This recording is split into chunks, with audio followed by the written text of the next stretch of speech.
नुकसान भोगा है।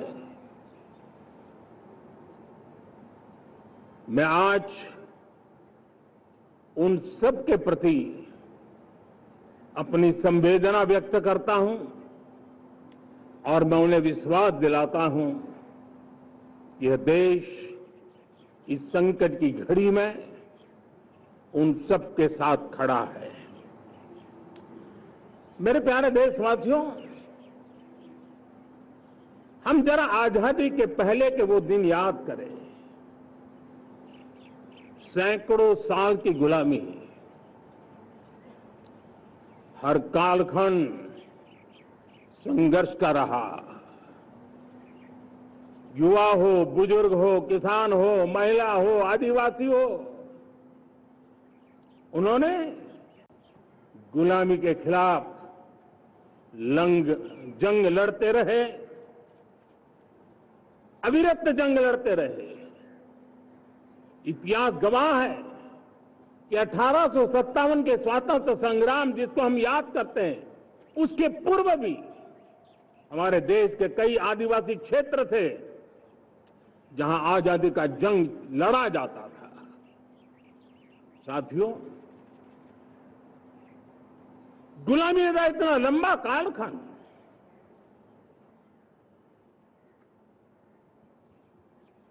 जुल्मी शासक, अपरंपार यातनाएं, सामान्य से सामान्य मानवीयों का विश्वास तोड़ने की हर तरकीबें, उसके बावजूद भी उस समय की जनसंख्या के हिसाब से करीब 40 करोड़ देशवासी आजादी के पूर्व 40 करोड़ देशवासियों ने वो जज्बा दिखाया, वो सामर्थ्य दिखाया, वो एक सपना लेकर के चले, एक संकल्प लेकर के चलते रहे, जूझते रहे। एक ही स्वर था, वंदे मातरम। एक ही सपना था, भारत की आजादी का। 40 करोड़ देशवासियों ने, और हमें गर्व है कि हमारी रगों में उन्हीं का खून है। वो हमारे पूर्वज थे। सिर्फ 40 करोड़ लोगों ने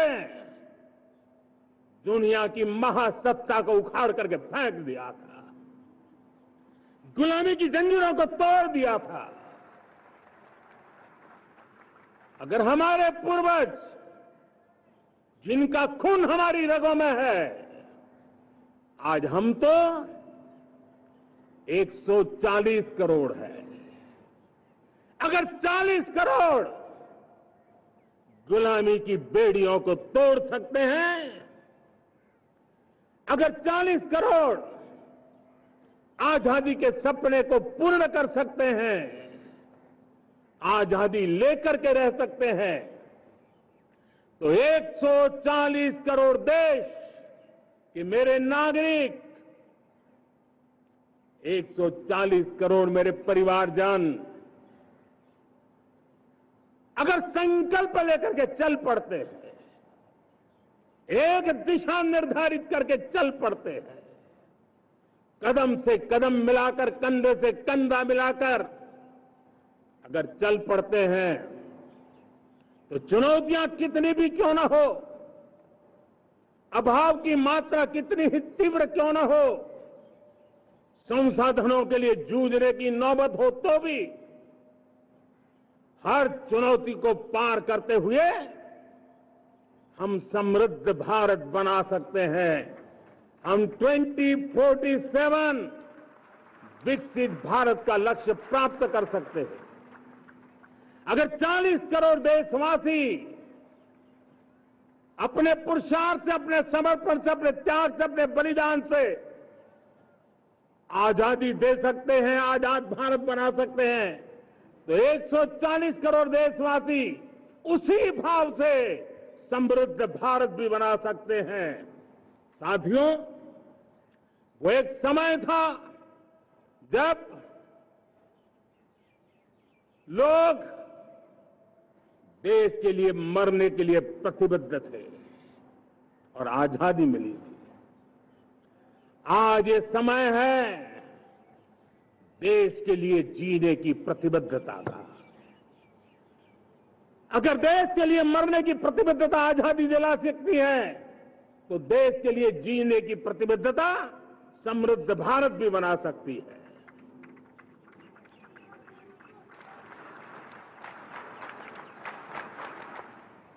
साथियों, विकसित भारत 2047 ये सिर्फ भाषण के शब्द नहीं है। इसके पीछे कठोर परिश्रम चल रहा है। देश के कोटि कोटि जनों के सुझाव लिए जा रहे हैं और हमने देशवासियों से सुझाव मांगे। और मुझे प्रसन्नता है कि मेरे देश के करोड़ों नागरिकों ने विकसित भारत 2047 के लिए अनगिनत सुझाव दिए हैं। हर देशवासी का सपना उसमें प्रतिबिंबित हो रहा है। हर देशवासी का संकल्प उसमें झलकता है। युवा हो, बुजुर्ग हो, गांव के लोग हो, शहर के लोग हो, किसान हो, कामदार हो, दलित हो, आदिवासी हो, पहाड़ों में रहने वाले लोग हो, जंगल में रहने वाले लोग हो, शहरों में रहने वाले लोग हैं। हर किसी ने 2047 में जब देश आजादी का 100 साल मनाएगा, तब तक विकसित भारत के लिए अनमोल सुझाव दिए हैं। और मैं जब इन सुझावों को देखता था, मेरा मन प्रसन्न हो रहा था। उन्होंने क्या लिखा? कुछ लोगों ने कहा कि दुनिया का स्किल कैपिटल बनाने का सुझाव हमारे सामने रखा। 2047 विकसित भारत के लिए कुछ लोगों ने भारत को मैन्युफैक्चरिंग का ग्लोबल हब बनाने का सुझाव दिया। कुछ लोगों ने भारत की हमारी यूनिवर्सिटीज ग्लोबल बने, इसके लिए सुझाव दिया। कुछ लोगों ने यह भी कहा कि क्या आजादी के इतने सालों के बाद हमारा मीडिया ग्लोबल नहीं होना चाहिए। कुछ लोगों ने यह भी कहा कि हमारा स्किल्ड युवा विश्व की पहली पसंद बनना चाहिए।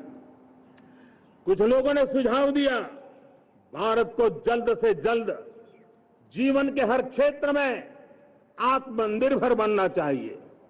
कई लोगों ने सुझाव दिया कि हमारे किसान जो मोटा अनाज पैदा करते हैं, जिसको हम श्री अन्न कहते हैं, उस सुपर फूड को दुनिया के हर डाइनिंग टेबल पर पहुंचाना है।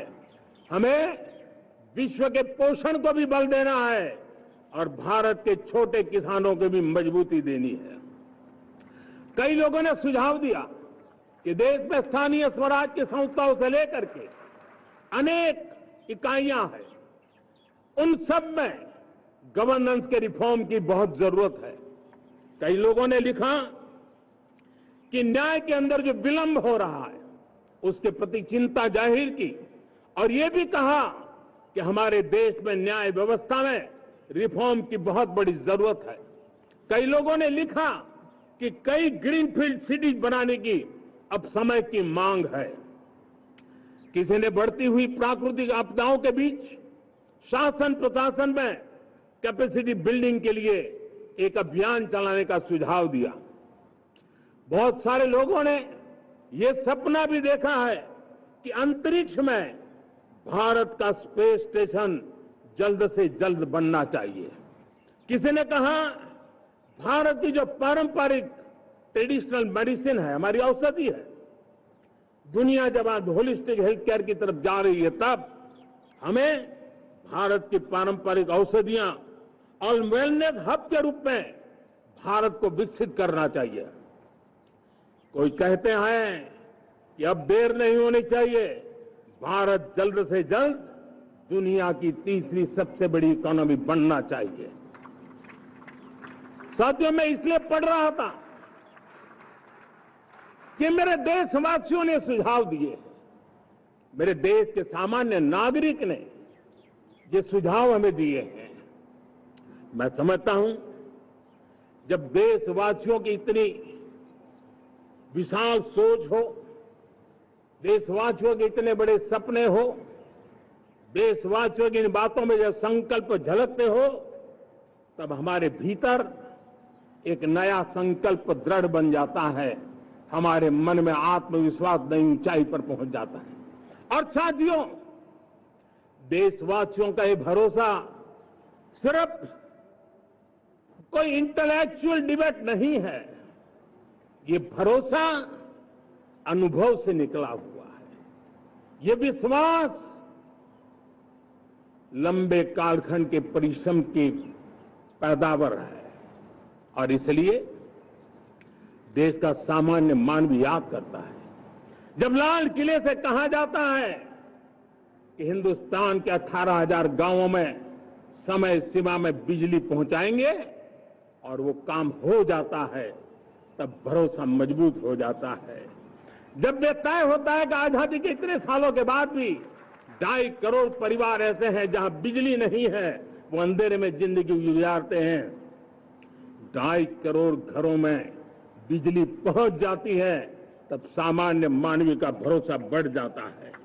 जब लाल किले से स्वच्छ भारत की बात कही जाए, तब इस देश के अग्रिम हरोड़ पंक्ति में बैठे हुए लोग हो, गांव के लोग हो, गरीब बस्ती में रहने वाले लोग हो, छोटे छोटे बच्चे हो, हर परिवार के अंदर स्वच्छता का वातावरण बन जाए, स्वच्छता की चर्चा हो, स्वच्छता के संदर्भ में एक दूसरे को रोक टोकने का निरंतर प्रयास चलता रहे। मैं समझता हूं कि ये भारत के अंदर आई हुई नई चेतना का प्रतिबिंब है। जब देश के सामने लाल किले से कहा जाए कि आज हमारे परिवारों में 3 करोड़ परिवार ऐसे हैं जिनके घर में नल से जल मिलता है, आवश्यक है हमारे इन परिवारों को पीने का शुद्ध पानी पहुंचे। जल जीवन मिशन के तहत इतने कम समय में नए 12 करोड़ परिवारों को जल जीवन मिशन के तहत नल से जल पहुंच रहा है। आज 15 करोड़ परिवार इसके लाभार्थी बन चुके हैं। हमारे कौन लोग वंचित थे इन व्यवस्थाओं से, कौन पीछे रह गए थे? समाज के अग्रिम पंक्ति के लोग इसके लिए अभाव में नहीं जीते थे। मेरे दलित, मेरे पीड़ित, मेरे शोषित, मेरे आदिवासी भाई बहन, मेरे गरीब भाई बहन, मेरे झुग्गी झोपड़ी में जिंदगी गुजारने वाले लोग, वही तो इन चीजों के अभाव में जी रहे थे। हमने अनेक ऐसे प्राथमिक आवश्यकताओं की पूर्ति के लिए जो प्रयास किया, और उसका परिणाम हमारे इन सारे समाज के बंधुओं को मिला है। हमने वोकल फॉर लोकल का मंत्र दिया। आज मुझे खुशी है कि वोकल फॉर लोकल ने अर्थतंत्र के लिए एक नया मंत्र बन गया है। हर डिस्ट्रिक्ट अपनी पैदावार के लिए गर्व करने लगा है। 1 डिस्ट्रिक्ट 1 प्रोडक्ट का माहौल बना है। अब 1 डिस्ट्रिक्ट 1 प्रोडक्ट को 1 डिस्ट्रिक्ट का 1 प्रोडक्ट एक्सपोर्ट कैसे हो, उस दिशा में हर जिले सोचने लगे हैं। रिन्यूएबल एनर्जी का संकल्प लिया था। G20 समूह के देशों ने जितना किया है उससे ज्यादा भारत ने किया है, और भारत ने ऊर्जा के क्षेत्र में आत्मनिर्भर बनने के लिए, ग्लोबल वार्मिंग की चिंताओं से मुक्ति पाने के लिए हमने काम किया है। साथियों, देश गर्व करता है आज जब फिनटेक की सफलता को लेकर पूरा विश्व भारत से कुछ सीखना समझना चाहता है, तब हमारा गर्व और बढ़ जाता है। साथियों, हम कैसे भूल सकते हैं कोरोना के वो संकट काल। विश्व में सबसे तेज गति से करोड़ों लोगों को वैक्सीनेशन का काम हमारे इसी देशों में हुआ। यही देश है जो कभी आतताई आतंकवादी हमें आकर के मार के चले जाते थे। जब देश की सेना सर्जिकल स्ट्राइक करती है, जब देश की सेना एयर स्ट्राइक करती है, तो देश के नौजवानों का सीना ऊंचा हो जाता है, तन जाता है, गर्व से भर जाता है। और यही बातें हैं जो आज 140 करोड़ देशवासियों का मन गर्व से भरा हुआ है, आत्मविश्वास से भरा हुआ है। साथियों, इन सारी बातों के लिए एक सुविचारित प्रयास हुआ है। रिफॉर्म की परंपरा को सामर्थ्य दिया गया है, नक्कर तरीकों के, नक्कर लक्ष्य को लेकर के। और जब राजनीतिक नेतृत्व की संकल्प शक्ति हो, दृढ़ विश्वास हो, जब सरकारी मशीनरी उसको लागू करने के लिए समर्पण भाव से जुट जाती है, और जब देश के हर नागरिक उस सपने को पूरा करने के लिए, जन भागीदारी करने के लिए, जन आंदोलन बनाने के लिए आगे आता है, तब हमें निश्चित परिणाम मिलता ही रहता है। मेरे प्यारे देशवासियों, हम ये न भूलें कि देश उस परिस्थितियों से भी दशकों तक भी आजादी के बाद समय बिताया है, जब होती है, चलती है, अरे यार ये तो चलेगा, अरे हमें क्या मेहनत करने की जरूरत है, अरे मामला है अगली पीढ़ी दिखेगी, अरे हमको मौका मिला है यार, मौज कर लो, आगे वाला आगे का जाने, हमें क्या कर रहा है, हम अपना समय निकाल दें, अरे नया करने जाओगे कोई बवाल उठ जाए। पता नहीं क्यों देश में स्टेटस को का माहौल बन गया था, जो है उसी से गुजारा कर लो, यही का माहौल बन गया था। और लोग तो कहते हैं अरे भाई छोड़ो, अब कुछ होने वाला नहीं है, चलो, ऐसा ही मन बन गया था। हमें इस मानसिकता को तोड़ना था, हमें विश्वास से भरना था, और हमने उस दिशा में प्रयास किया। कई लोग तो कहते थे अरे भाई अगली पीढ़ी के लिए काम हम अभी से क्यों करें, हम तो आज का देखें। लेकिन देश का सामान्य नागरिक ये नहीं चाहता, वो बदलाव के इंतजार में था, वो बदलाव चाहता था, उसकी ललक थी, लेकिन उसके सपनों को किसी ने तवज्जो नहीं दी, उसकी आशा आकांक्षाओं को, अपेक्षाओं को तवज्जो नहीं दी गई, और उसके कारण वो मुसीबतों को झेलते हुए गुजारा करता रहा, वो रिफॉर्म्स का इंतजार करता रहा। हमें जिम्मेदारी दी गई और हमने बड़े रिफॉर्म्स जमीन पर उतारे। गरीब हो, मिडिल क्लास हो, हमारे वंचित लोग हो, हमारी बढ़ती जाती शहरी आबादी हो, हमारे नौजवानों के सपने हो, संकल्प हो, आकांक्षाएं हो, उनके जीवन में बदलाव लाने के लिए रिफॉर्म का मार्ग हमने चुना। और मैं देशवासियों को विश्वास दिलाना चाहता हूं, रिफॉर्म के प्रति हमारी जो प्रतिबद्धता है वो पिंक पेपर के एडिटोरियल के लिए सीमित नहीं है। हमारे रिफॉर्म्स की ये प्रतिबद्धता है, वो 4 दिन की वाहवाही के लिए नहीं है। हमारी रिफॉर्म्स की प्रक्रिया किसी मजबूरी में नहीं है, देश को मजबूती देने के इरादे से है। और इसलिए मैं आज कह सकता हूं, रिफॉर्म का हमारा मार्ग एक प्रकार से ग्रोथ की ब्लूप्रिंट बनी हुई है। ये हमारा रिफॉर्म, ये ग्रोथ, ये बदलाव, ये सिर्फ डिबेट क्लब के लिए, इंटेलेक्चुअल सोसाइटी के लिए, एक्सपर्ट लोगों के लिए सिर्फ चर्चा का विषय नहीं है। साथियों, हमने राजनीतिक मजबूरी के कारण नहीं किया है। हम जो कुछ भी कर रहे हैं वो राजनीति का भागा गुणा करके नहीं सोचते हैं। हमारा एक ही संकल्प होता है, नेशन फर्स्ट, नेशन फर्स्ट, राष्ट्रहित सुप्रीम, ये मेरा भारत महान बने, इसी संकल्प को लेकर के हम कदम उठाते हैं। साथियों, जब रिफॉर्म की बात आती है, एक लंबा परिवेश है।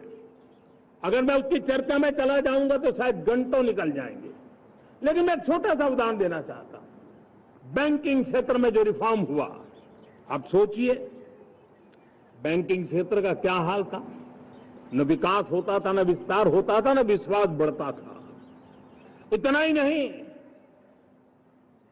जिस प्रकार की कारनामे चले उसके कारण हमारे बैंक संकटों से गुजर रहे थे। हमने बैंकिंग सेक्टर को मजबूत बनाने के लिए अनेकविध रिफॉर्म्स किए, और आज उसका कारण हमारी बैंक विश्व में जो इन्हीं गुनी मजबूत बैंक हैं, उसमें भारतीय बैंकों ने अपना स्थान बनाया है।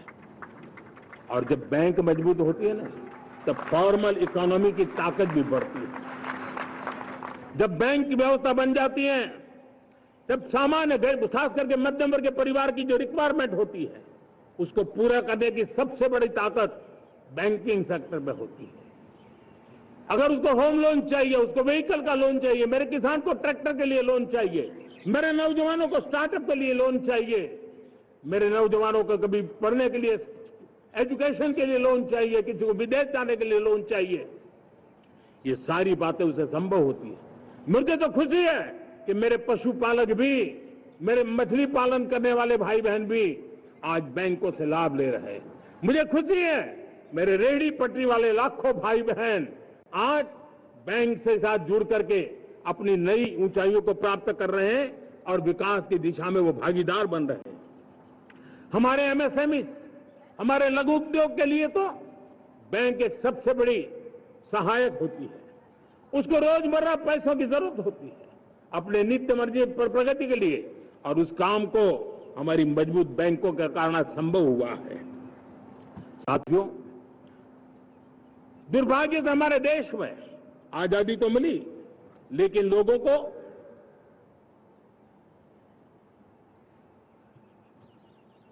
एक प्रकार से माई बाप कल्चर से गुजरना पड़ा। सरकार के पास मांगते रहो, सरकार के पास हाथ फैलाते रहो, किसी की सिफारिश के लिए रास्ते खोजते रहो, वही कल्चर डेवलप हुआ था। आज हमने गवर्नेंस के इस मॉडल को बदला है। आज सरकार खुद लाभार्थी हितार्थी के पास जाती है। आज सरकार खुद उसके घर गैस का चूल्हा पहुंचाती है। आज सरकार खुद उसके घर पानी पहुंचाती है। आज सरकार खुद उसके घर बिजली पहुंचाती है। आज सरकार खुद उसको आर्थिक मदद दे करके विकास के नए आयामों को चर करने के लिए प्रेरित करती है, प्रोत्साहित करती है। आज सरकार खुद नौजवान के स्किल डेवलपमेंट के लिए अनेकविध कदम उठा रही है। साथियों, बड़े रिफॉर्म्स के लिए हमारी सरकार बहुत ही प्रतिबद्ध है और हम इसी के द्वारा देश में प्रगति की राह को चुनना चाहते हैं। साथियों, देश में नई व्यवस्थाएं बन रही है। देश को आगे ले जाने के लिए अनेक वित्त नीतियों को, अनेक वित्त पॉलिसीज को निरंतर बनाया जाए और नए सिस्टम पर देश का भरोसा भी बढ़ता रहता है, निरंतर बढ़ता रहता है। आज जो 20-25 साल का नौजवान है, जो 10 साल पहले जब 12-15 साल की उम्र का नौजवान था, उसने अपनी आंखों के सामने ये बदलाव देखा है। 10 साल के भीतर भीतर उसके सपनों को आकार मिला है, धार मिली है और उसके आत्मविश्वास में एक नई चेतना जगी है और वही देश का एक नया सामर्थ्य के रूप में उभरना है। आज विश्व भर में भारत की साख बढ़ी है, भारत के प्रति देखने का नजरिया बदला है। आज विश्व में युवाओं के लिए संभावनाओं के द्वार खुले हैं, रोजगार के अनगिनत नए अवसर जो शायद आजादी के इतने सालों के बाद भी नहीं आए थे, वो आज उनके दरवाजे पर दस्तक दे रहे हैं। संभावनाएं बढ़ती गई हैं, नए मौके बन रहे हैं।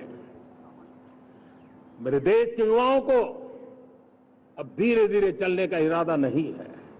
मेरा देश का नौजवान इंक्रीमेंटल प्रगति में विश्वास नहीं करता। मेरा देश का नौजवान छलांग मारने के मूड में है। वो छलांग मार के नई सिद्धियों को प्राप्त करने के मूड में है।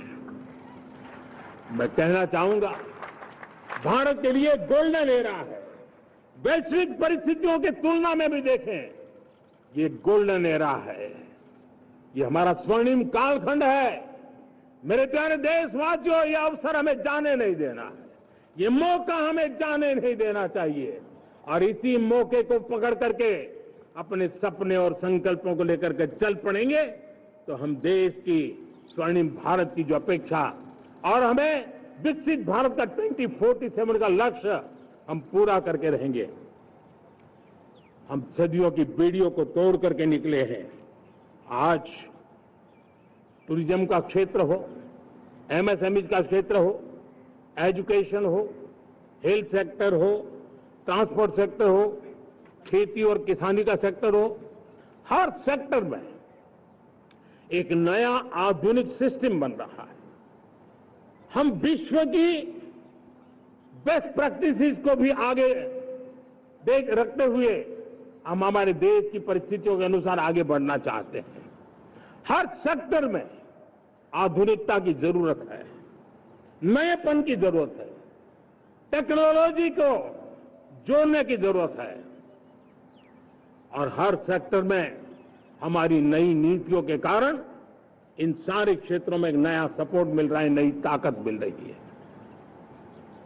हमारे सारे अवरोध हटे, हमारी बंदी से दूर हो, हम पूरे सामर्थ्य के साथ चल पड़े, खिल उठे, सपनों को पा करके रहे, सिद्धि को हम अपने निकट देखें, हम आत्मसात करें, उस दिशा में हम चलना है।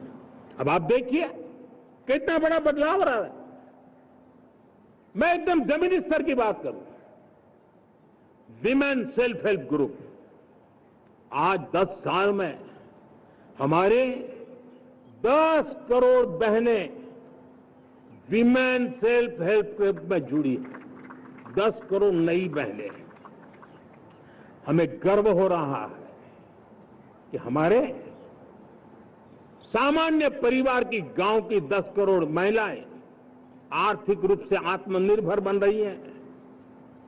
और जब महिला आर्थिक रूप से आत्मनिर्भर बनती हैं, तब परिवार की निर्णय प्रक्रिया की हिस्सेदार बनती हैं, एक बहुत बड़ी सामाजिक परिवर्तन की गारंटी लेकर के आती है। मुझे गर्व है इस बात पर, लेकिन साथ साथ मुझे गर्व इस बात का भी है कि हमारे सीईओ आज दुनिया भर के अंदर अपनी धाक जमा रहे हैं।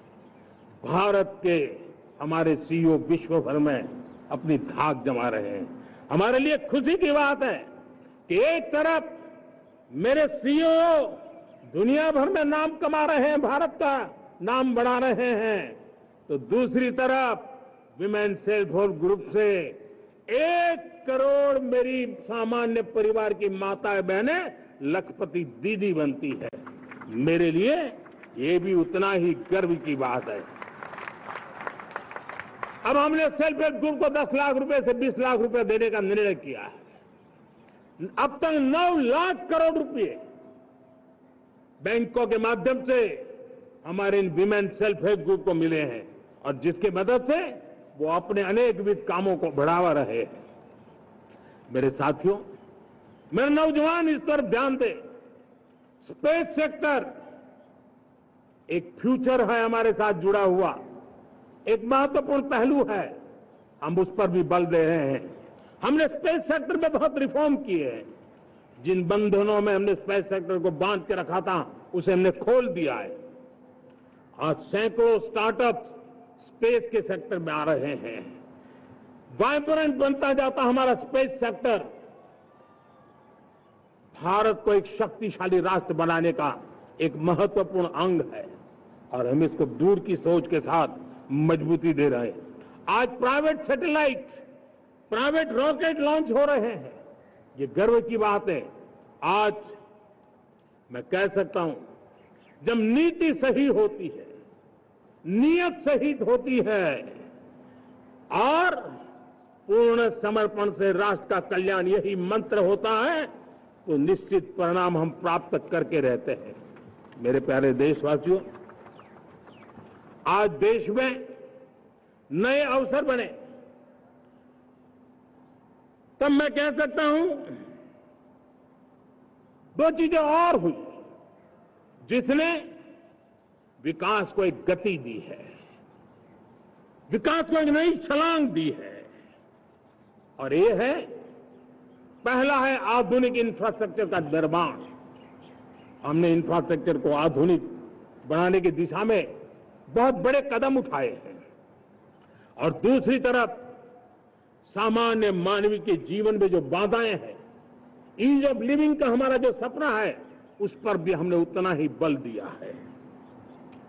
पिछले एक दशक में अभूतपूर्व इंफ्रास्ट्रक्चर का विकास हुआ है। रेल हो, रोड हो, एयरपोर्ट हो, पोर्ट हो, गवर्नमेंट कनेक्टिविटी हो, गांव-गांव नए स्कूल बनाने की बात हो, जंगलों में स्कूल बनाने की बात हो, दूर सुदूर इलाकों में अस्पताल बनाने की बात हो, आरोग्य मंदिर बनाने की बात हो, मेडिकल कॉलेजों का काम हो, आयुष्मान आरोग्य मंदिरों का निर्माण चलता हो, 60,000 से ज्यादा अमृत सरोवर बने हो, 2 लाख पंचायतों तक ऑप्टिकल फाइबर नेटवर्क पहुंचा हो, नहरों का एक बहुत बड़ा जाल बिछाया जा रहा हो, 4 करोड़ पक्के घर बनना, गरीबों को एक नया आश्रय मिलना, 3 करोड़ नए घर बनाने के संकल्प के साथ आगे बढ़ने की हमारी कोशिश हो। हमारा पूर्वी भारत, नॉर्थ ईस्ट, उसका इलाका आज इंफ्रास्ट्रक्चर के लिए जाने जाना लगा है। और हमने ये जो कायाकल्प किया है, उसका सबसे बड़ा लाभ समाज के उन वर्गों तक हम पहुंचे हैं जो ग्रामीण सड़कें वहां बनी है जिनकी तरफ कोई देखता नहीं था, जिस इलाकों को नहीं देखता था, जिन गांवों को नहीं देखता था। दलित हो, पीड़ित हो, शोषित हो, वंचित हो, पिछड़े हो, आदिवासी हो, जंगल में रहने वाले हो, दूर सुदूर पहाड़ों में रहने वाले हो, सीमावर्ती स्थान पर रहने वाले हो, हमने उनकी आवश्यकता की पूर्ति की है। हमारे मछुआरे भाई बहनों की आवश्यकताओं को पूरा करना, हमारे पशुपालकों के जीवन को बदलना, एक प्रकार से सर्वांगीण विकास का प्रयास हमारी नीतियों में रहा, हमारी नीयत में रहा है, हमारे रिफॉर्म में रहा है, हमारे कार्यक्रमों में रहा है, हमारी कार्यशैली में रहा है। और उस सबसे बड़ा लाभ मेरे युवाओं को होता है। उनको नए नए अवसर मिलते हैं, नए नए क्षेत्र में कदम रखने का उसके लिए संभावनाएं बन जाती है, और वही तो सबसे ज्यादा रोजगार दे रहा है। और सबसे ज्यादा रोजगार प्राप्त करने का अवसर इन्हीं समय में उनको मिला है। हमारा जो मध्यम वर्गीय परिवार है, मध्यम वर्गीय परिवार को क्वालिटी ऑफ लाइफ, वो स्वाभाविक उसकी अपेक्षा रहती है। वो देश के लिए बहुत देता है, तो देश का भी दायित्व है कि उसकी जो क्वालिटी ऑफ लाइफ पे जो उसकी अपेक्षाएं हैं, सरकार की कठिनाइयों से मुक्ति की उसकी जो अपेक्षाएं हैं, उसको पूर्ण करने के लिए हम निरंतर प्रयास करते हैं। और मैंने तो सपना देखा है कि 2047 जब विकसित भारत का सपना होगा, तो उसकी एक इकाई ये भी होगी कि सामान्य मानव के जीवन में सरकार की दखलें कम हो, जहां सरकार की जरूरत हो वहां अभाव न हो, और जहां सरकार की बेकारण प्रभाव भी न हो, इस प्रकार की व्यवस्था पर हम प्रतिबद्ध हैं। मेरे प्यारे देशवासियों, हम छोटी छोटी जरूरतों पर भी ध्यान देते हैं, हम छोटी छोटी आवश्यकताओं पर ध्यान देते हैं और उसको लेकर हम चलते हैं। चाहे हमारे गरीब का घर का चूल्हा जलता रहे, गरीब की मां को कभी आंसू पी करके सोना न पड़े, और इसके लिए मुफ्त इलाज की योजना हमारी चल रही है। बिजली, पानी, गैस अब सैचुरेशन के मूड पर है, और जब हम सैचुरेशन की बात करते हैं वो 100% होता है। जब सैचुरेशन होता है तो उसको जातिवाद का रंग नहीं लगता है। जब सैचुरेशन होता है तो उसमें पांथिकता का रंग नहीं लगता है। जब सैचुरेशन का मंत्र होता है तब सच्चे अर्थ में सबका साथ सबका विकास का मंत्र साकार होता है। लोगों के जीवन में सरकार की दखल कम हो, उस दिशा में हमने हजारों कंप्लायंसेस के लिए सरकार सामान्य मानवी पर बोझ डालती थी, उन सारे कंप्लायंसेस को दूर किया। हमने देशवासियों के लिए 1,500 से ज्यादा कानूनों को खत्म कर दिया, ताकि कानूनों की जंजाल के अंदर देशवासियों को फंसना न पड़े। हमने छोटी छोटी गलतियों के कारण ऐसे कानून बने थे उनको जेल में अंदर धकेल दिया जाए। हमने उन छोटे छोटे कारणों से जेल जाने के जो परंपराएं थी, उन सारे कानूनों को नष्ट कर दिया और उसको कानूनों को जेल भेजने के प्रावधान को व्यवस्था से बाहर कर दिया है। आज हमने जो आजादी की विरासत के गर्व की बात हम जो करते हैं, सदियों से हमारे पास जो क्रिमिनल लॉ थे, आज हमने उसको नए क्रिमिनल लॉ, जिसको हमने न्याय संहिता के रूप में, और जिसके मूल में दंड नहीं पर नागरिक को न्याय, इस भाव को हमने प्रबल बनाया है। ईज ऑफ लिविंग बनाने के लिए देशव्यापी मिशन में काम कर रहे, हर लेवल पर मैं सरकार के प्रतिनिधियों का आह्वान करता हूं, मैं जनप्रतिनिधि वो किसी भी दल के क्यों न हो, किसी भी राज्य के क्यों न हो, सबसे आग्रह करता हूं कि हमने एक मिशन मोड में ईज ऑफ लिविंग के लिए कदम उठाने चाहिए। मैं हमारे युवाओं को, प्रोफेशनल्स को, सबको मैं कहना चाहता हूं, आप अपने स्थान स्थान पर जहां पर आपको छोटी छोटी दिक्कतें होती है, आप उसके सॉल्यूशन को लेकर के सरकार को चिट्ठी लिखते रहिए। सरकार को बताइए कि बिना कारण की कठिनाइयां है, उसको दूर करने से कोई नुकसान नहीं है। मैं पक्का मानता हूं आज सरकारें संवेदनशील है। हर सरकार, स्थानीय स्वराज्य की संस्था होगी या राज्य सरकार होगी या केंद्र सरकार होगी, उसको तवज्जो देगी। गवर्नेंस में रिफॉर्म्स, ये हमें विकसित भारत 2047 के सपने के लिए हमने उसको जोर लगा करके आगे बढ़ाना होगा, ताकि सामान्य मानवीय के जीवन में अवकाश ही अवकाश पैदा हो, रुकावटें खत्म ही खत्म होती चली जाए। नागरिकों का डिग्निटी ऑफ सिटीजन, नागरिकों के जीवन में सम्मान मिले। डिलीवरी के संबंध में कभी किसी को ये कहने की नौबत ना आया कि ये तो मेरा हक था, मुझे मिला नहीं, उसको खोजना न पड़े। सरकार के गवर्नेंस में डिलीवरी सिस्टम को और मजबूती चाहिए। आप देखिए, देश में जब हम रिफॉर्म की बात करते हैं, आज देश में करीब करीब 3 लाख संस्थाएं काम कर रही है, चाहे पंचायत हो, नगर पंचायत हो, नगर पालिका हो, महानगर पालिका हो, यूटी हो, स्टेट हो, डिस्ट्रिक्ट हो, केंद्र, छोटी मोटी 3 लाख करीब करीब इकाइयां हैं। अगर ये हमारे 3 लाख इकाइयों को मैं आज आह्वान करता हूं कि अगर आप साल में अपने स्तर पर जिन चीजों की जरूरत है सामान्य मानव के लिए 2 रिफॉर्म करें, ज्यादा नहीं कह रहा हूं मेरे साथियों, एक पंचायत हो, एक राज्य सरकार हो, कोई विभाग हो, सिर्फ 1 साल में 2 रिफॉर्म और उसको जमीन पर उतारें। आप देखिए, हम देखते ही देखते 1 साल में करीब करीब 25-30 लाख रिफॉर्म कर सकते हैं। जब 25-30 लाख रिफॉर्म हो जाए तब सामान्य मानवीय का विश्वास कितना बढ़ जाएगा, उसकी शक्ति राष्ट्र को नई ऊंचाई पर ले जाने में कितनी काम आएगी। और इसलिए हम अपने स्तर पर होती है चलती से मुक्ति पाकर के बदलावों के लिए आगे आए, हिम्मत के साथ आगे आए। और सामान्य मानवीय की जरूरत, छोटी छोटी जरूरत होती है, पंचायत लेवल पर भी वो मुसीबतें झेल रहा है, उन मुसीबतों से हम मुक्ति दिलाएं तो मुझे पक्का विश्वास है कि हम सपनों को पार कर सकते हैं।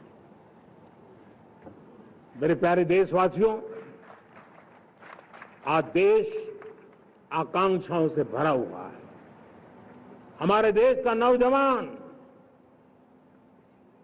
नई सिद्धियों को चूमना चाहता है, नए नए शिखरों पर वो कदम रखना चाहता है, और इसलिए हमारी कोशिश है हर सेक्टर में कार्य को हम गति दें, तेज गति दें, और उसके द्वारा पहले हम हर सेक्टर में नए अवसर पैदा करें। दूसरा, ये बदलती हुई व्यवस्थाओं के लिए जो सपोर्टिव इंफ्रास्ट्रक्चर चाहिए, उन इंफ्रास्ट्रक्चर पर हम बदलाव के मजबूती देने की दिशा में काम करें। और तीसरी बात है, नागरिकों की मूलभूत सुविधाओं के विषय में हम प्राथमिकता दें, उसको बल दें। इन तीनों भारत में एक एस्पिरेशनल सोसाइटी का निर्माण किया है, और उसके परिणाम स्वरूप आज समाज खुद एक विश्वास से भरा हुआ है। हमारे देशवासियों की आकांक्षा है, उनके एस्पिरेशंस, हमारे नौजवानों की ऊर्जा, हमारे देश के सामर्थ्य के साथ जोड़ करके हम आगे बढ़ने की एक ललक लेकर के चल रहे हैं। मुझे विश्वास है रोजगार और स्वरोजगार नए रिकॉर्ड के अवसर पर हम काम किया है। प्रति व्यक्ति आज आय दोगुनी करने में हम सफल हुए हैं। ग्लोबल ग्रोथ में भारत का योगदान बड़ा है। भारत का एक्सपोर्ट लगातार बढ़ रहा है। विदेशी मुद्रा भंडार लगातार बढ़ा हुआ है, पहले से 2 गुना पहुंचा है। ग्लोबल संस्थानों का भारत के प्रति भरोसा बढ़ा है। मुझे विश्वास है भारत की दिशा सही है, भारत की गति तेज है और भारत के सपनों में सामर्थ्य है, लेकिन इन सबके साथ संवेदनशीलता का हमारा मार्ग हमारे लिए ऊर्जा में एक नई चेतना भरता है। मम भाव हमारे कार्य की शैली है। समभाव भी चाहिए, मम भाव भी चाहिए, उसको लेकर के हम चल रहे हैं।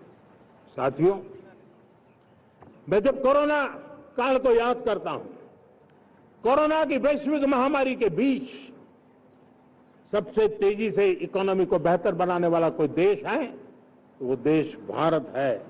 तब लगता है कि हमारी दिशा सही है।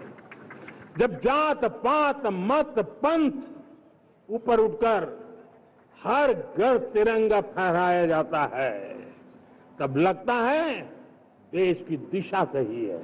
आज पूरा देश तिरंगा है, हर घर तिरंगा है। न कोई जात है, न कोई पात है, न कोई ऊंच है, न कोई नीच है, सभी भारतीय है। यही तो हमारी दिशा की ताकत है। जब हम 25 करोड़ लोगों को गरीबी से बाहर निकालते हैं, तब हमारा विश्वास पक्का हो जाता है कि हमने गति को बराबर मेंटेन किया है और सपनों को साकार करना दूर नहीं है। जब 100 से अधिक आकांक्षी जिले अपने अपने राज्य के अच्छे जिलों की स्पर्धा कर रहे हैं, बराबरी करने लगे हैं, तो हमें लगता है कि हमारी दिशा और गति दोनों सामर्थ्यवान है।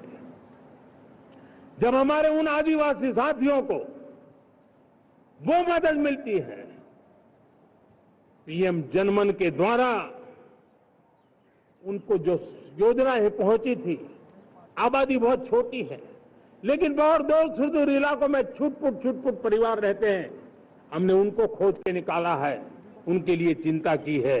तब लगता है कि संवेदनशीलता से जब काम करते हैं तब संतोष कितना मिलता है। वर्किंग वुमेन के लिए पेड मैटरनिटी लीव 12 हफ्ते से बढ़ा करके 26 हफ्ते कर देते हैं। तब नारी का सम्मान ही करते इतना नहीं है, नारी के प्रति संवेदनशील भाव से निर्णय करते इतना नहीं, लेकिन उसके गोद में जो बच्चा पला है ना, उसको एक उत्तम नागरिक बनाने के लिए मां की जो जरूरत है उसमें सरकार रुकावट न बने, इस संवेदनशील भावना से उस निर्णय को हम करते हैं। जब मेरे दिव्यांग भाई बहन भारतीय साइन लैंग्वेज की बात हो या तो सुगम्य भारत का अभियान हो, उसको लगता है कि अब मेरी भी डिग्निटी है, मेरे प्रति देश के नागरिक सम्मान के भाव से देखता है। और पैरालंपिक में तो हमारे खिलाड़ी नई नई ताकत दिखाने लगे हैं। तब लगता है कि ये जो मेरा मम भाव है, हम सबका मम भाव है, उसकी ताकत नजर आती है। हमारे ट्रांसजेंडर समाज के प्रति हम जिस संवेदना के साथ निर्णय बना रहे हैं, हम नए नए कानून बना रहे हैं, उनको सम्मान का जीवन देने के लिए हम प्रयास कर रहे हैं, तब बदलाव की हमारी दिशा सही दिखता है। सेवा भाव से किए गए इन कामों का जो त्रिविध मार्गों से हम चले हुए, इन कामों का एक सीधा सीधा लाभ आज उसके परिणाम के रूप में हमें नजर आ रहा है। 60 साल बाद लगातार तीसरी बार आपने हमें देश सेवा का मौका दिया है।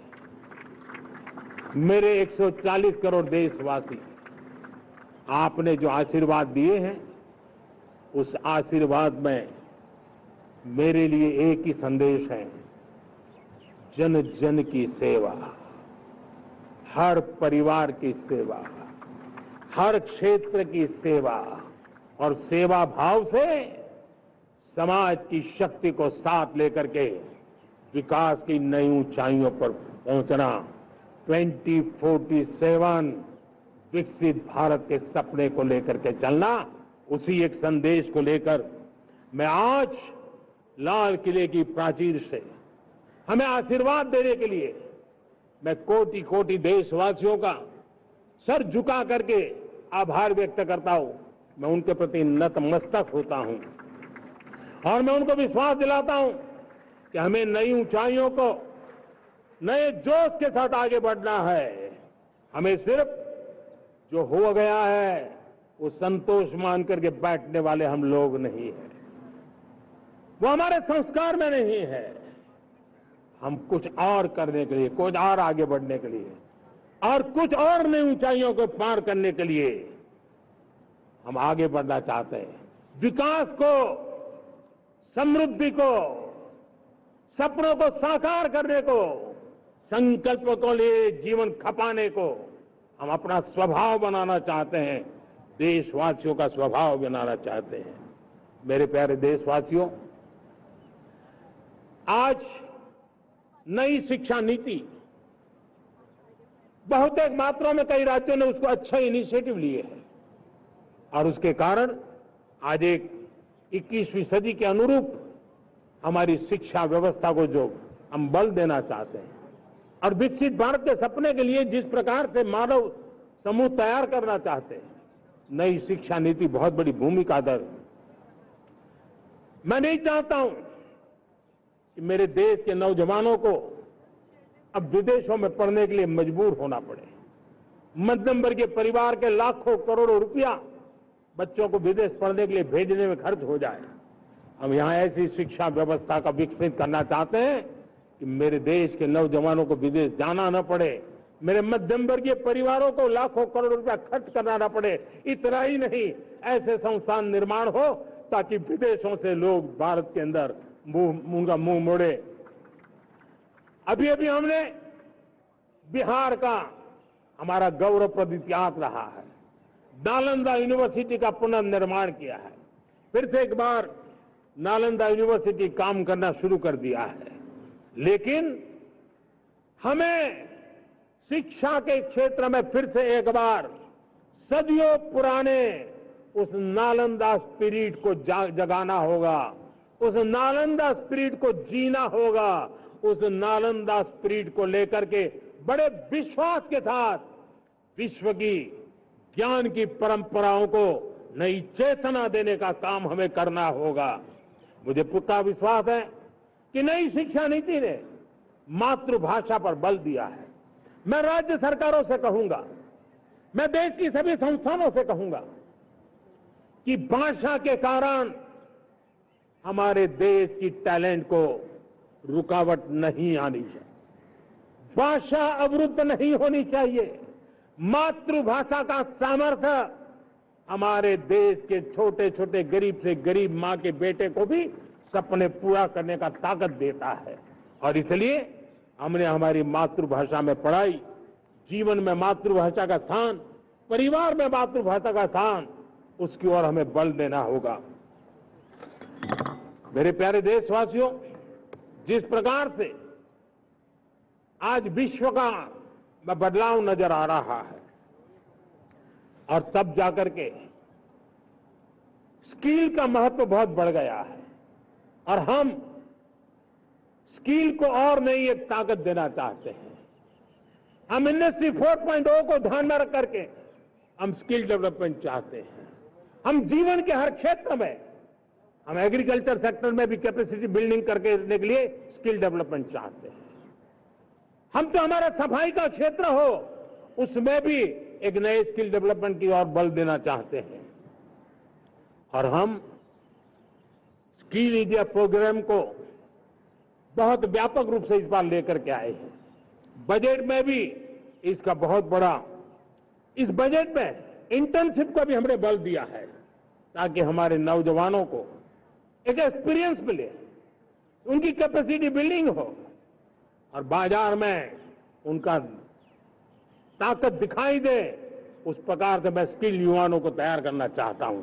और जिसे कई बार, और दोस्तों, आज विश्व की परिस्थिति को देखते हुए मैं साफ साफ देख रहा हूं कि भारत का स्किल्ड मैन पावर जो है, हमारा स्किलफुल जो नौजवान है, वो ग्लोबल जॉब मार्केट में अपनी दमक बनाए। हम उस सपने को लेकर के आगे चल रहे हैं। साथियों, विश्व जिस तेजी से बदल रहा है, जीवन के हर क्षेत्र में साइंस और टेक्नोलॉजी का महत्व बढ़ता चला जाने वाला है। हमें साइंस को बहुत बढ़ देने की आवश्यकता है। और मैंने देखा चंद्रयान की सफलता के बाद हमारे स्कूल कॉलेज के अंदर साइंस और टेक्नोलॉजी के प्रति एक नई रुचि का वातावरण बना है, नई दिलचस्पी बढ़ी है। तब हमारे शिक्षा संस्थानों ने ये जो मनोभाव बना है उसको नर्चर करने के लिए आगे आना होगा। भारत सरकार ने भी रिसर्च के लिए सपोर्ट बढ़ा दिया है। हमने ज्यादा से ज्यादा चेस स्थापित किए हैं। हमने नेशनल रिसर्च फाउंडेशन बना करके हमने उसको एक कानूनी परिवेश में ला करके स्थायी रूप से एक व्यवस्था विकसित की है ताकि रिसर्च को लेकर के निरंतर बल मिले और ये रिसर्च फाउंडेशन उस काम को करे। मेरे बड़े गर्व की बात है कि बजट में हमने 1 लाख करोड़ रुपया रिसर्च और इनोवेशन के लिए हमने देने का निर्णय किया है ताकि हमारे देश के नौजवान के पास जो आइडियाज है उस आइडियाज को हम जमीन पर उतार पाए। साथियों, आज भी हमारे देश में मेडिकल एजुकेशन के लिए हमारे बच्चे बाहर जा रहे हैं। वैसा कहा मैंने, बहुत ज्यादातर मध्यम वर्गीय परिवार के उनके लाखों करोड़ों रुपए खर्च हो जाते हैं और तब जाकर के हमने पिछले 10 साल में मेडिकल सीटों को करीब करीब 1 लाख कर दिया। आज मैं करीब 25,000 युवा हर साल विदेश में मेडिकल एजुकेशन के लिए जाते हैं और ऐसे ऐसे देश में जाना पड़ रहा है, कभी कभी तो मैं सुनता हूं तो हैरान हो जाता हूं। और इसलिए हमने तय किया है कि अगले 5 साल में मेडिकल लाइन में 75,000 नई सीटें बनाई जाएगी। मेरे प्यारे देशवासियों, विकसित भारत 2047 वो स्वस्थ भारत भी होना चाहिए और जब स्वस्थ भारत हो तो आज जो बच्चे हैं उनके पोषण पर आज से ही ध्यान देने की जरूरत है। और इसलिए हमने विकसित भारत की जो पहली पीढ़ी है उनकी तरफ विशेष ध्यान दे करके हमने पोषण का एक अभियान चला है। हमने राष्ट्रीय पोषण मिशन शुरू किया है, पोषण को हमने प्राथमिकता दी है। मेरे प्यारे देशवासियों, हमारी कृषि व्यवस्था को ट्रांसफॉर्म करना बहुत जरूरी है, समय की मांग है। हम सदियों से जिस परंपरा में दबे हुए हैं, जकड़े हुए हैं, उससे मुक्ति पानी होगी और हमारे किसानों को उसके लिए हम मदद भी दे रहे हैं। हम उसको ट्रांसफॉर्म करने की दिशा में लगातार काम करते आए हैं। आज आसान ऋण दे रहे हैं किसानों को, टेक्नोलॉजी की मदद दे रहे हैं। किसान जो पैदावार करता है उसको वैल्यू एडिशन के लिए हम काम कर रहे हैं, उसके लिए मार्केटिंग के लिए पूरा प्रबंध करते हैं ताकि उसको एंड टू एंड हर जगह पे हैंड होल्डिंग की व्यवस्था हो, उस दिशा में हम काम कर रहे हैं। आज जब धरती माता के प्रति सारा विश्व चिंतित है, जिस प्रकार से उर्वरक के कारण हमारी धरती माता की शहद दिनों दिन बिगड़ता जा रही है, हमारी धरती माता की उत्पादकता क्षमता खत्म होती चली जा रही है, कम होती चली जा रही है। और उस समय मैं मेरे देश के लाखों किसानों का आभार व्यक्त करना चाहता हूं जिन्होंने प्राकृतिक खेती का रास्ता चुना है और हमारी धरती माता की सेवा करने का भी उन्होंने बीड़ा उठाया है। और इस बार बजट में भी हमने प्राकृतिक खेती को बल देने के लिए बहुत बड़ी योजनाओं के साथ बहुत बड़ा बजट में प्रावधान किया है। मेरे प्यारे देशवासियों, आज दुनिया की स्थिति में देखता हूं पूरा विश्व होलिस्टिक हेल्थ केयर की तरफ मुड़ रहा है और तब उनको ऑर्गेनिक फूड ये उनकी प्रथम पसंद बनी है। आज विश्व के लिए ऑर्गेनिक फूड का अगर कोई फूड बास्केट बन सकता है तो मेरे देश का किसान बना सकता है, मेरा देश बन सकता है। और इसलिए हम आने वाले दिनों में उस सपने को लेकर के आगे चलना चाहते हैं ताकि ऑर्गेनिक फूड की जो विश्व की मांग है उस ऑर्गेनिक फूड का बास्केट हमारा देश कैसे बने, किसानों का जीवन आसान बने, गांव में टॉप क्लास इंटरनेट कनेक्टिविटी मिले, किसानों को स्वास्थ्य सुविधाएं मिले, किसान के बच्चों को पढ़ने के लिए स्मार्ट स्कूल अवेलेबल हो, किसान के बच्चों को रोजगार उपलब्ध हो। छोटी छोटे खेती के टुकड़ों पर पूरा परिवार आज जीना बड़ा मुश्किल हो रहा है, तब उनके नौजवानों के लिए वो स्किल मिले ताकि उनके नए रोजगार मिले, नए आय के साधन बने। इसका एक कॉम्प्रिहेंसिव प्रयास हम कर रहे हैं। बीते वर्षों में वुमेन लेड डेवलपमेंट मॉडल पर हमने काम किया है।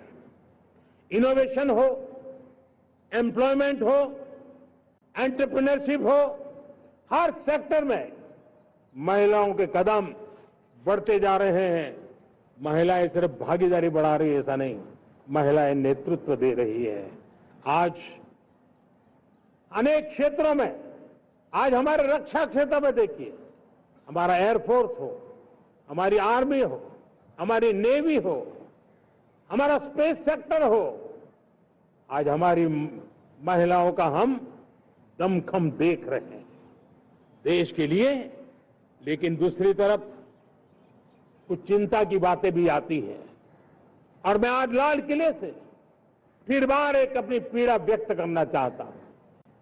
एक समाज के नाते हमें गंभीरता से सोचना होगा कि हमारी माताओं, बहनों, बेटियों के प्रति जो अत्याचार हो रहे हैं, उसके प्रति देश का आक्रोश है, जन सामान्य का आक्रोश है।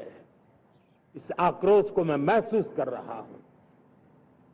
इसको देश को, समाज को, हमारी राज्य सरकारों को गंभीरता से लेना होगा। महिलाओं के विरुद्ध अपराधों की जल्द से जल्द जांच हो, राक्षसी कृत्य करने वालों को जल्द से जल्द कड़ी सजा हो, वो समाज में विश्वास पैदा करने के लिए जरूरी है। मैं ये भी बताना चाहूंगा कि जब बलात्कार की या महिलाओं पर अत्याचार की घटनाएं घटती हैं तो उसकी बहुत चर्चा होती है, बहुत प्रचार होता है, मीडिया में छाया रहता है। लेकिन जब ऐसे राक्षसी मनोवृत्ति व्यक्ति को सजा होती है तो वो खबरों में कहीं नजर नहीं आती है, कोने में कहीं पड़ा रहता है। अब समय की मांग है कि जिनको सजा होती है उसकी व्यापक चर्चा हो, ताकि ऐसा पाप करने वालों को भी डर पैदा हो कि ये पाप करने की हालत ये होती है कि फांसी पर लटकना पड़ता है। और मुझे लगता है कि डर पैदा करना बहुत जरूरी है। मेरे प्यारे देशवासियों, हमारे देश में ऐसी एक आदत बन गई थी स्वभाव से, हम देश को कम आंकना, देश के प्रति गौरव के भाव का अभाव होना, ये पता नहीं क्यों हमारे जहन में घुस गया था। और हम तो कभी कभी तो लेट आए तो कहते थे इंडियंस आए, शर्म के साथ हम बोल देते थे।